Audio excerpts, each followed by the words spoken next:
Tomorrow we'll learn what a jury decided in the trial of a Navy petty officer accused of driving over the side of the Coronado Bridge and killing 4 people. Richard Sepolio is facing several charges for the October 2016 crash. Prosecutors say in addition to being drunk, Sepolio was arguing with his girlfriend on the phone and lost control of his truck. But the defense says none of that is true. The jury began deliberating more than a week ago. A criminal defense attorney, Brian Watkins, was not involved in this case, but he's here to break it down. So it's taking the jury a very long time to deliberate this case. Usually that's good for the defense, and something like this, what does it mean? It is. It means that they're really evaluating the evidence. I mean, clearly there's probably some reasonable doubt here that they're struggling with. There was tragic deaths that were involved in this, so they don't want to take it lightly. This is not your standard DUI type of situation, and so they're doing everything they can. They're dotting their I's and they're crossing their T's.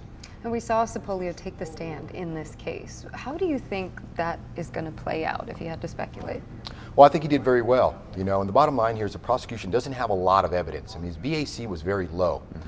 Our office specializes in criminal defense, DUIs, as well as car accidents. And I can tell you that most car accidents happen without a drop of alcohol being in someone's system. I mean, the bottom line here is negligent driving is the cause of accidents in most of the cases.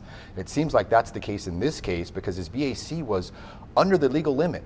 And you have to understand the legal limit is very low, 0.08. And that's the legal limit for everyone, which means the rock star who can wake up and drink a bottle of Jack Daniels and not even feel it, and the little 90-pound 21-year-old who's just beginning her drinking life.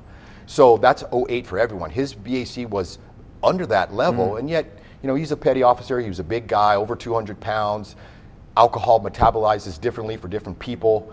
It's very, very difficult for the prosecution to prove that, but for that alcohol in the system, this accident wouldn't have happened. Still, in a tragic case like this, it had to have been quite a risk for his attorney to put him on the stand, was it? Well, normally you have a criminal defendant and they have a prior criminal record, prior, criminal offenses that you don't want the jury to hear. Right. In this case, you don't have that. You have an upstanding citizen, a petty officer, a Navy guy who I wouldn't mind putting on the stand. I mean, he didn't have any criminal record. This was an unfortunate event that happened, and he spoke for himself. Got it. Okay, All right. Brian Watkins, thank you so much for your insight. Thank you. Appreciate it.